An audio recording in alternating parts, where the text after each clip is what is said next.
Before coming to Spain, I knew living with the host family would challenge me in multiple ways. With me only having one semester's knowledge worth of Spanish, I knew that the language barrier would be a constant obstacle I would face. Not being able to be as fully independent as I was living on my own at my university would come with some adjusting as well. Despite this fact, I was excited to learn and experience different aspects of Spain. From a young age, I've been a picky eater.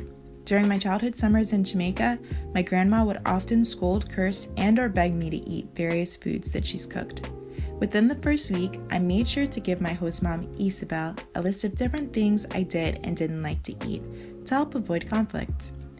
Isabel and I encountered our first dispute after I had come back from a long day of a 3-hour intensive Spanish course. My brain was dead, and I couldn't even think about speaking Spanish until I'd rested. I came home and my almuerzo was already served and ready for me. As I sat down, I saw black lentils in the form of soup with a light salad prepared next to me.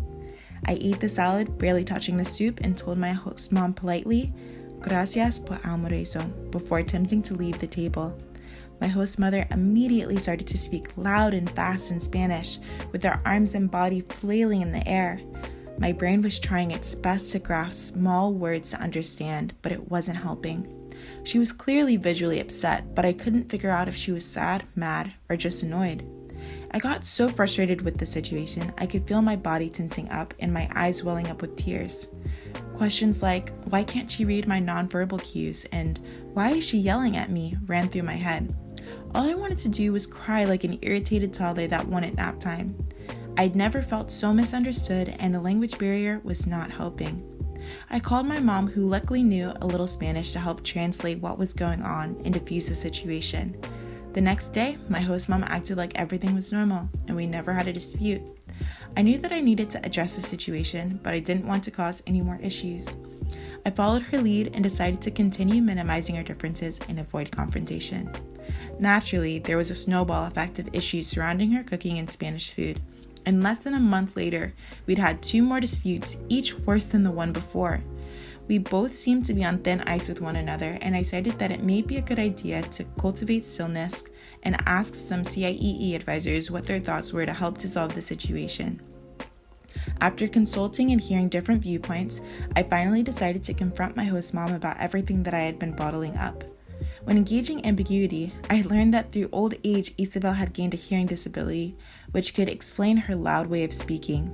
She never wanted to make me upset, nor make me feel like I didn't belong, but instead make me feel like her own daughter.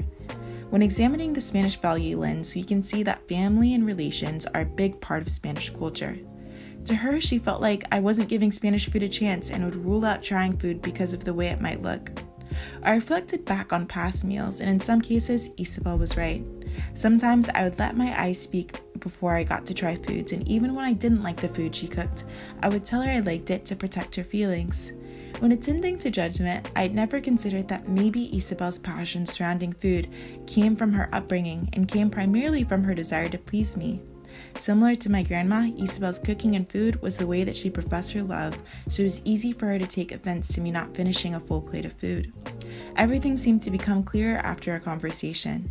For the next month, I no longer felt guilty when sitting at the dining table, and it felt less hostile discussing food and culture in Spain with my host mom. It's important to remember that when communicating interculturally, we practice mindfulness and address the situation at hand as soon as possible. Attending to judgment and engaging ambiguity about the person or situation is critical when communicating interculturally. If I had decided to keep minimizing my host mom and my differences in culture surrounding food, I'd have continued to feel guilty and isolated every single time I sat at the dining table for the rest of my study abroad experience.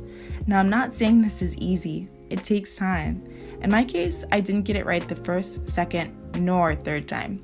But I do believe that the more we are able to recognize each other's differences, the more we'll be able to communicate effectively and clearly.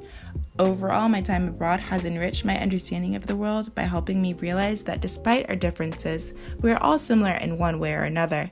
And in order to break barriers, we should all listen with the intent of hearing rather than responding. Thank you.